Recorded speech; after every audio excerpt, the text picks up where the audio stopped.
Hello everyone and welcome back to some more Warhammer Underworlds for the channel. And today it's a bit of a grudge match because it is both sides present in the newer updated 2-player starter set, beginner box, whatever it was called, for Warhammer Underworlds. So we have the Sepulchral Guard and we have the Farstriders. One side is more powerful than the other, I think I will say. I like the Sepulchral Guard, however you say it. They are just very, very, very powerful.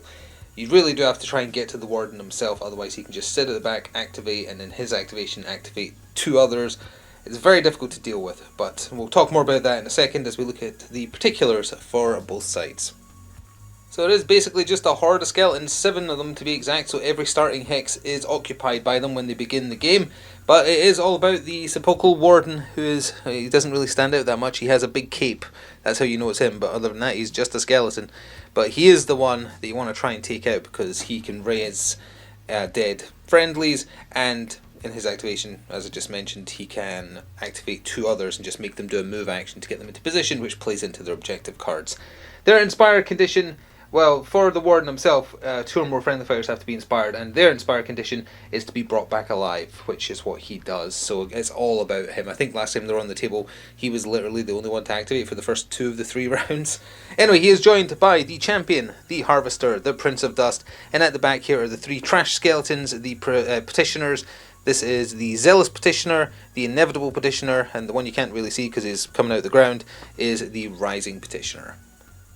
Much less to say about the Farstriders, other than it's a bit egotistical that Farstrider names the group after himself, but they are being led by Sanson Farstrider, which is the one with the bird here at the front. He has Elias Swiftblade, which is the one pointing the bolt storm pistol, and then finally we have Almeric Eagle-Eye, who is the one with the axe standing on a log or whatever. Definitely the weaker of the 2 sides that come in the starter box, in my opinion, just based on the performance on the table. Farstriders are a lot harder to get kind of going. Their inspired condition is during a round they have to do 2 different attacks with different names. So basically they have to do their melee attack and their ranged attack unless a card gives them an additional type of attack. I think it has to be... This fighter has made 2 or more attack actions with different names in the same phase. Yeah, so it has to be within the same round. And if they do inspire, it makes their defense better, and in most cases it also makes their attacks easier to land, but I don't think they do more damage. But they'll be trying to fight the Skeletal Horde today, and we'll see how they do. So we'll get both sides set up, draw cards, etc., while you listen to this brief word from my channel sponsor. This video is sponsored by Noble Knight Games. Check out the video description below for an affiliate link that will take you through to their store, and it will help me out as well. Thanks. And just like that, we're back with both sides ready to go, and it is the Farstriders who will be going first in round 1 of 3. We have Sanson over there, we have Elias here, and then that's Almeric at the back over there. And then for the skeletons, as I say, every starting potential location has to be used up.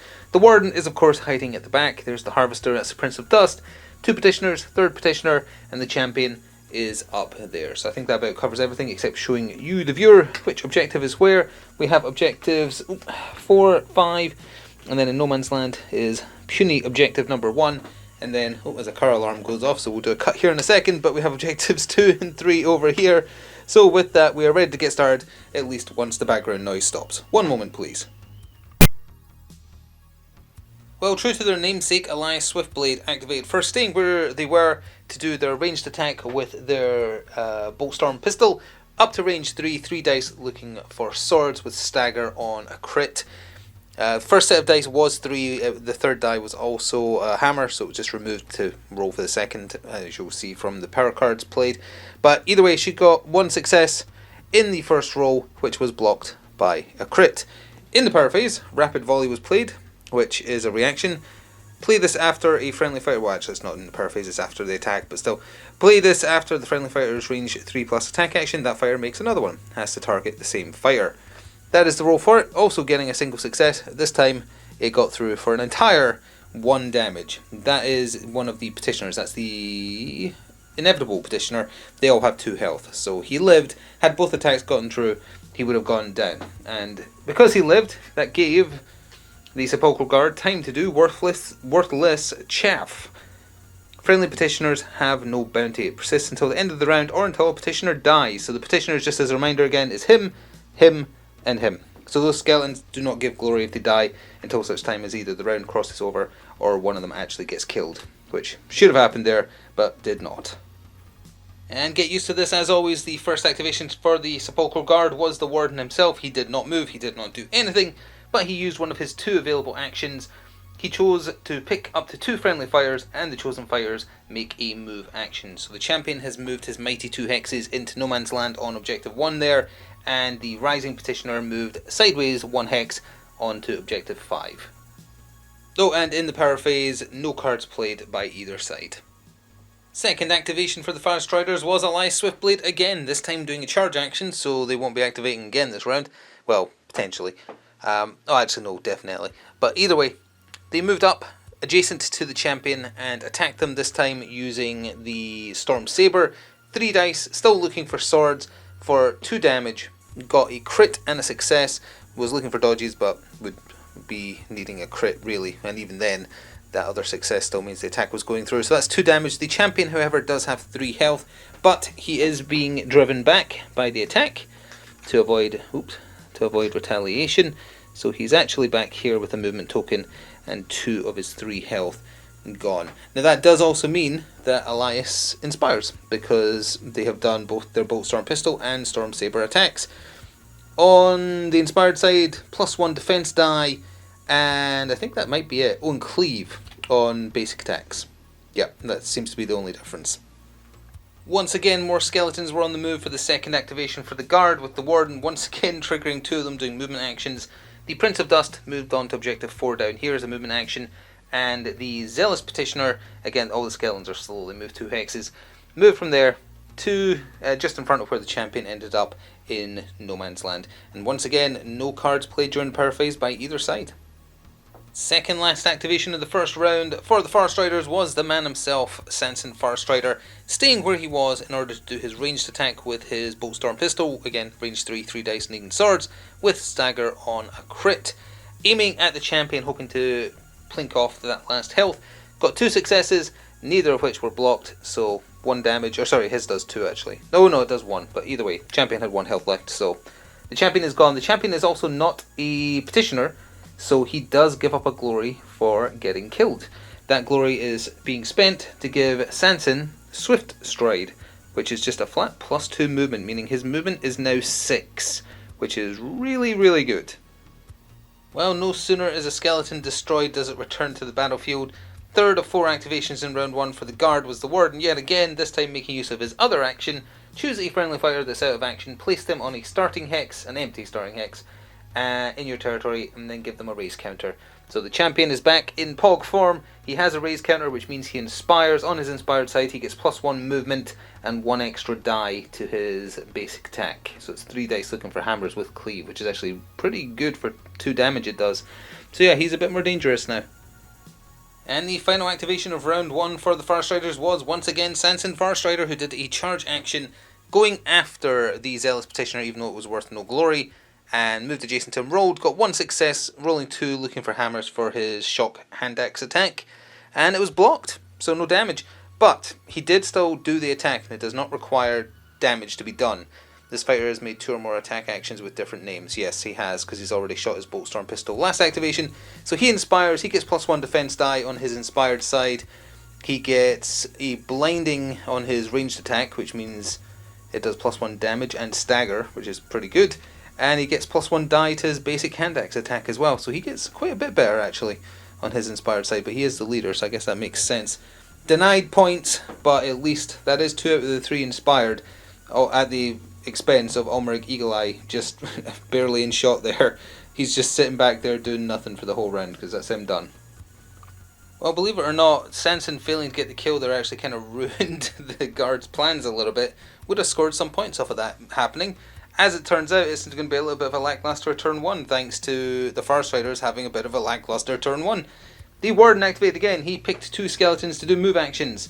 The 2 that moved were the Harvester, who has moved 2 hexes forward there, and the champion, the recently returned champion, the now inspired champion, has moved from the starting hex he respawned on back onto objective 1. And that takes us to the end phase for round 1. And so, to tabulate the points is pretty easy actually, because Farstriders are not getting anything. They mainly focused on trying to inspire that first round. different tactic for them to see if it pays off in the long run. They are quick in general, but maybe if they have a slightly slow start, it lets them really kind of pull ahead later. That's the plan. We'll see if it works out. And for the guard, though, they are scoring a single objective card. For the record, had Sanson killed that skeleton, they would have scored a total of 5 glory in this end phase, which is pretty amazing. As it turns out, though, they're only scoring 3 with Retake What Is Ours, which is a really high scoring card, and it's pretty easy to do too. Score this in the end phase if your warband holds 3 or more objectives, and 1 or more of those is in enemy or no man's land. They're holding 3 objectives, Objective 5, Objective 4, and Objective 1, which is in no man's land. So yeah, that gives them 3 glory. So as we go into round 2, not high scoring or anything, but 3 playing 1 in the Sepulchral Guard's favour. So as a reminder, here is the board state as we start round 2, and once again the Farstriders are taking their first activation. They've got a few choices for what they can do. They're obviously behind in points, but they can do a lot of damage when inspired. Let's see how it pans out. So Farstrider himself got round 2 started, taking out that shock hand axe again and striking, this time at the Zealous Petitioner. Remember that the Worthless Chaff is no longer in effect because it's a new round. 3 dice because he's inspired, looking for hammers. He only got the 1 success, but it did get through. 2 damage, smushes the skeleton. It is worth 1 glory. The 1 glory is immediately being spent in the power step on Etheric Step. It has to be given to Farstrider. This is one of his upgrades. It means he is flying. That just means he can hop over enemies. They don't impede his movement. So he is, again, he's already got 6 movement, but now he can just go over everything. So he can get where he wants, basically. But that skeleton is coming back in Pog form. So we're just going to move over here because in that same power step, Restless Dead is being played. Choose a friendly fighter other than the Sepulchral Warden that's out of action. Place them on an empty starting hex in your territory. Give them a raise counter and a charge token. So he needs a charge token there. He won't be moving mostly. Well, actually, he can still do move actions presumably. But that raise token also means that he inspires. What even happens on his side? He gets an extra die on his basic attack and +1 movement. Yeah, they all get slightly faster. And because 2 or more friendly fighters have a raise counter, he also, as by he I mean the Sepulchral Warden, also gets an inspired counter, I think. 2 or more friendly fighters have raise counters, or you give an inspired friendly fighter a raise counter. Yep. So he inspires, and on his inspired side, he also gets +1 speed, and he gets +1 damage on his basic attack. So he now does 3 damage with his basic spear, is it? I guess it is. Yeah, Bone Shiver Spear. Wonderful.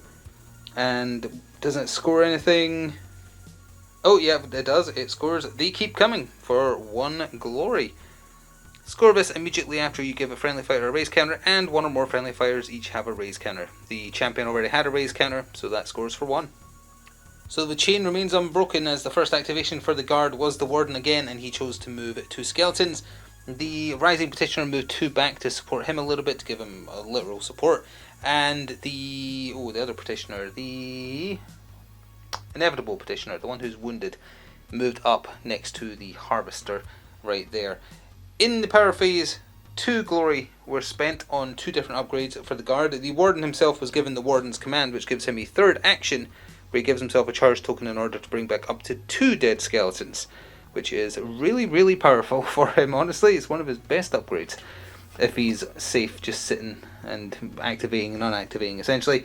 Also, the Prince of Dust, who is back here on Objective 4, is being given Legacy of Dust, which can be given to him or the Warden, but it's being given to him. +1 damage to range 1 attack actions made by petitioners within 2 of this fighter. If this fighter is within 2 of a friendly petitioner, this fighter is also counting as supporting that petitioner. A lot to remember, certainly try to, and that's on the Prince of Dust. Oh, apologies, there was one other thing, because the Farstriders played a card in the power phase too. They played Lightning Blow. +1, cool art by the way, +1 damage to the first attack action made by a friendly fighter in the next activation step. So that means whoever is activating, assuming it's close range, will be doing 3 damage. If it's ranged attack, it'll be 2. So what followed on from there was an absolutely excellent turn for Farstrider, honestly, and I do mean Farstrider. Sanson Farstrider himself activated, swung that shock axe into the champion. His roll was actually kind of bad, but he did get 1 success, and believe it or not, even though it looks like you should be looking for shields for the champion, nope, he wants dodges. So that went through, and thanks to that lightning blow, it did the 3 damage. So he's out of there again. I'm sure he'll be back. He does give up another glory, though, and for the kill, but also 1 for swift punishment. which is score this immediately after a friendly leader or assassin, obviously the former here, takes an enemy fighter out of action that's on objective X. So that's scored. Then in the power phase, Raptor Strike was played. Choose an enemy fighter within 4 of your leader, deal 1 damage to them. He selected the petitioner that's got 1 health left, so that 1 health, or 1 damage rather, also took him out, which is the inevitable petitioner, scoring another glory for that, but then also another glory for Ranger Strike. Right here. Score this immediately after your warband takes a second or subsequent enemy fighter out in the same phase. Well, that is 2 dead in one turn, let alone 1 phase.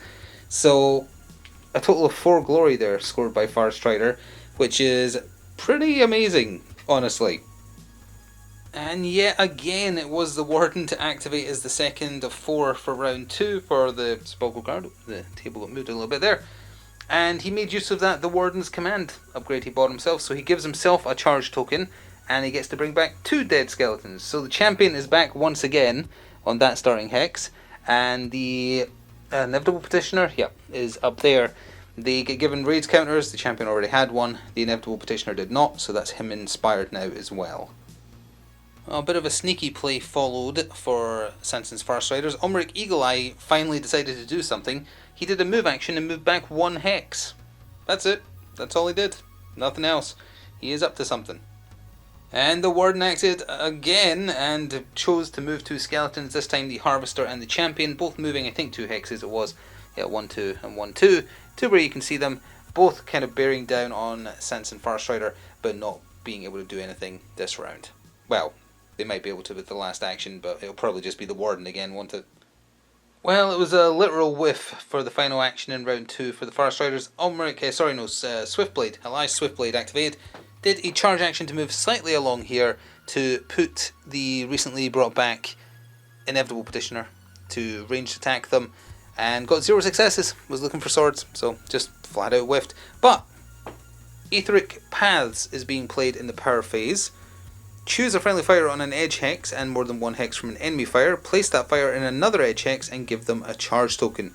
So that's where the Umric Eagle Eye play comes in. He is teleporting from where he was all the way to the other side of the board. As the focus gets lost slightly, it will come back in a second. There we go. And he is popping himself right here. And that means that both he and Elias are bearing down on the Warden. Now he is to get a charge token, right? Yeah, not that he can activate again this round anyway. I'll just flip the movement token because, as I say, that they've got no more actions left anyway. But it does mean, the Warden can't really run anywhere, especially because of how fast Sansan is. Now, granted, there's only 1 round left and he's done plenty, but it would be nice to kill him for a change. Well, to end off the second round, the Sepulchral Guard actually went for a bit of an assassination attempt themselves. The Harvester activated, so it wasn't the Warden for the first time in the entire match, so that's neat. He swung that scythe of his, which is 2 dice needing swords for 2 damage. He got 1 success. Sansan does roll 2 dice, the other one didn't matter because the crit obviously trumps everything, needed it for the other additional roll that happened as a result of ceaseless attacks then being played. Play this after an activation step in which a friendly fighter made 1 or more attack actions. Choose another friendly fighter, they make an attack action. And so, the champion, with his increased inspired side damage, took a swing at Sansan.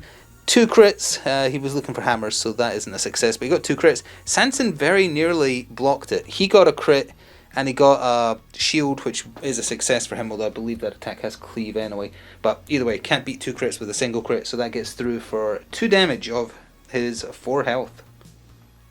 And so at the end of round 2 of 3, Farstriders once again are scoring nothing in the end phase, but they did score pretty well during the round there. They're up to 6 glory, which isn't bad. But with what they're scoring now, the Sepulchral Guard are actually just pulling ahead. They're going to be up to 7. They're scoring 2 for March of the Dead, which is a pretty easy one for them to score if the Warden's alive. Score this in the end phase if 5 or more friendly fighters have 1 or more move or charge tokens. We've got 2 charge tokens, 3 move tokens. So simple as that, and that scores for 2. They're also scoring Invigorated Dead for 1. Score this in the end phase if the number of surviving inspired friendly fighters is equal to or greater than the round number. There is 1, 2, 3, 4 of them inspired, so greater than. And that means as we go into the final round, they've pulled ahead by a single glory. It's 7 playing 6, so absolutely still everything to play for as we go into the final round. As we begin the third and final round, Farstriders are maintaining first activation. However, a quite quick addition to the tail end of the round there. It's not going to make a difference as a result of the rolls, but when Sanson was attacked, he countered with Retribution, or should have. It's a reaction to getting damaged. You get to do an attack back. So we're counting it as having been done. It changes literally nothing because his one success was successfully blocked by the Harvester. So nothing happened there other than the card being used up. Play will continue as normal with Farstriders going first. Well, it was a busy activation to get the final round started, so let's do this step by step. Sanson Farstrider activated. He swung his axe thing. Bolt and Talons is what he has. He has his hand axe. Bolt and Talons is his range attack. Into the champion, and he rolls 3 dice looking for hammers. One of them was a miss, it's just been moved because it was used elsewhere. His crit got through that defense roll for 2 damage to the champion. He then played Merciless Assault, which is a reaction. When it comes into focus, play this after a friendly fighter's successful range 1 attack action. They can then do a 3+ attack action. Doesn't need to target the same person, but he did. That is the roll for that. He was looking for swords. He got a crit and swords, which was not blocked, which is 1 extra damage. So the champion is out of there yet again. So that's 1 glory for the kill. However, he also scores an additional 2 glory for scoring 2 surge objectives. Veteran Marksman for 1. Scores immediately after a friendly fighter's 3+ attack action resulted in a crit. It did. And also, Scorvus immediately after a friendly fighter's 3+ attack action takes a target out of action. It did. In the power phase, let's do this in order because he already played a power card. Bone Shrapnel was used as a reaction by the Sepulchral guard. Play this during an enemy fighter's attack action that took a adjacent friendly fighter out of action. After that, out of action check, deal 1 damage to the enemy fighter. So, Farstrider has been hurt for 1 more damage. He has 1 health remaining. But then he played Ranger's Advance, which is choose up to 2 friendly fighters and push them each 1 hex. So Elias and Ulmric have both been pushed 1 towards the Warden. So he's been pushed up 1 and 1 to the left. First activation for the Sepulchral Guard was not the Warden, it was the Inevitable Petitioner, who did a charge action from where he was, 3 hexes on his inspired side, to try and finish off Farstrider. Rolling 3 dice, needing swords, he got 1 sword. Sanson on his inspired side rolls 2 defense side. He had every opportunity to block that attack, and he failed, so he is out of there. For 1 glory for the kill, but also a 2nd for Grave Reprisal scoring. Scorvus immediately after an activation step if a friendly fighter's attack action took an enemy fighter of action and they had a raise counter. He did indeed. So that has scored, giving them 2 total glory. Then both sides spent some glory in the power phase. Undying went on the Warden, so he's +1 wounds now, so that gives him 5 wounds. It also means he's worth 2 glory, but he's tankier. He's also been given no vitals to make him even worse to try and kill, which is -1 damage from attack actions that target this fighter to a minimum of 1, unless it's attacks with cleave or knockback. So again, it's just more defense for the Warden himself, just trying to keep him alive. And Farsighted is being given to Elias Swiftblade for the Farstriders. It's just +1 to her ranged attack, so that means her ranged attack is now 4 hexes. Elias Swiftblade was the 2nd activation for the Farstriders, doing a charge action. Didn't go after the Warden though, went after the Rising Petitioner, because if she gets a hit through, she does 2 damage on her inspired side. It's a kill on one of the Petitioner's enemy because they have less health. And that's exactly what she got. She got 2 successes, one of which is a crit. She was looking for swords. Neither was dodged or blocked or otherwise avoided. So the Rising Petitioner is out of there for 1 glory. 1 glory is also being spent on giving Elias the Covering Fire upgrade. When an enemy fighter within 3 of her targets another friendly fighter, she counts as supporting that friendly fighter, for a little bit of extra protection potentially for Almeric. Well, we need a bit of a pull back view here. 2nd activation for the guard was the Warden himself, but he chose to move 2 skeletons. He moved the Zealous Petitioner adjacent to him to hopefully support if he gets attacked at close range. And the Harvester, we'll have to move the camera a little bit here, he has moved deeper into enemy territory onto Objective 3, presumably for objective card purposes. 2nd last activation of the game for the Farstriders, and Ulmric Eagle-Eye did a charge. Did not go after the Warden because they're not going to kill him at this point. He went for the Zealous Petitioner to try and get a kill for a cheap glory, and despite getting 1 success, he was looking for hammers actually. The crit blocked it, so nothing there. And I think both sides have almost exhausted all their power cards, so nothing being played there either. Oh, catastrophically, with the completion of his activation, though, the guard score Undying Watchman for 2. It scores in the enemy's turn. Once it comes into focus, there we go. Scores immediately after an opponent's activation step if your warband holds 2 or more objectives and one of those is in enemy territory. It is indeed. They hold objectives 1, 4 and 3, with 3 being in enemy territory. Second last activation of the game for the... for the Warden. It might as well be with him often. He activates. For the Sepulchral Guard was the Warden. He opted to make use of the Warden's command again. Gives himself a charge token, brings back 2 skeletons in starting hexes. He brought the champion back for the 3rd time, I think, and for the first time brought back the Rising Petitioner, who has now inspired as well.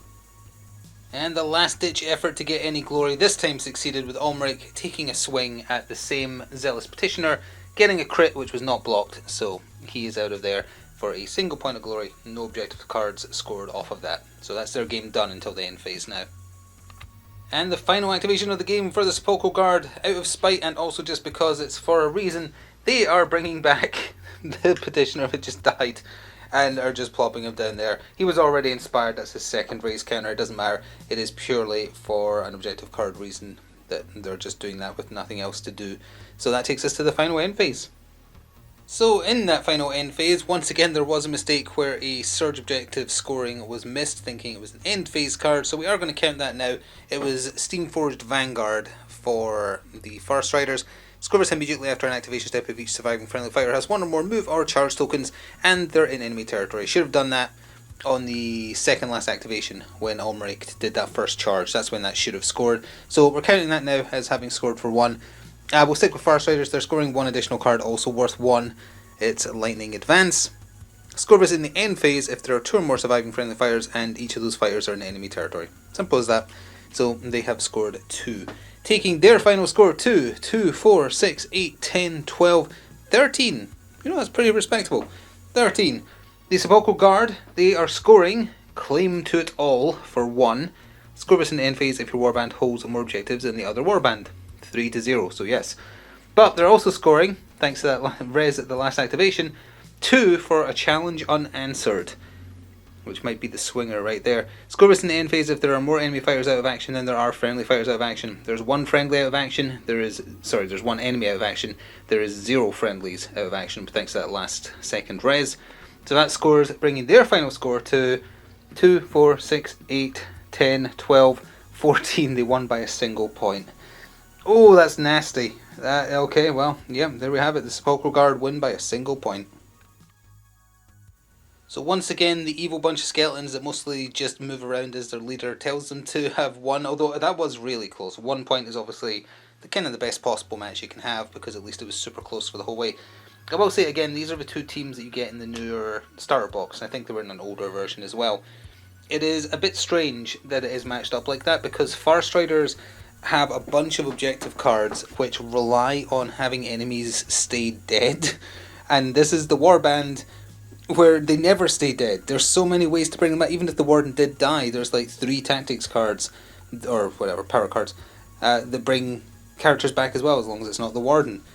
So things like Master of the Hunt without equal, I think, and there's some more that have been discarded. But yeah, the Farsiders just have a bunch of cards that literally will not score against the Sepulchral Guard because they don't stay dead. So they're not a good mix. So it's a very strange thing that they're the 2 for the starter box, but who knows what the thinking was there. Either way, that was a fun match, genuinely, because it was a close match. Would anything have done different or happened differently if Ulmric had actually killed that Petitioner in his first go? You know, it probably would have, because if he'd had an extra turn... Oh, you know, no, he'd already charged, so at best he could take a swing at the Warden. Yeah, he wouldn't be able to move and attack. At best he'd be able to do a ranged attack for a single point of damage. That's not enough to kill a Petitioner. Unless, does he have Grievous on his ranged? He has Stagger. They both have Stagger. If either of them had Grievous, there was a slight chance. But because they didn't, no. So, they won legit by a single point. Even if he'd landed that attack, wouldn't have happened. They both had charge tokens, so it wouldn't have changed much for a final action anyway. So with that, that is going to do it for this episode, Battle Report, whatever you want to call it, for Warhammer Underworlds. Thank you very much for watching it to the end if you did. Please do remember to show your support if you would like to see more, commenting or liking and subscribing. Or if you want to go above and beyond to support the channel as a whole, please consider becoming a channel member or checking out the channel sponsor or pressing the thanks button. It all helps keep this possible. Thank you either way, enjoy the rest of your day. See you next time. Ta for now.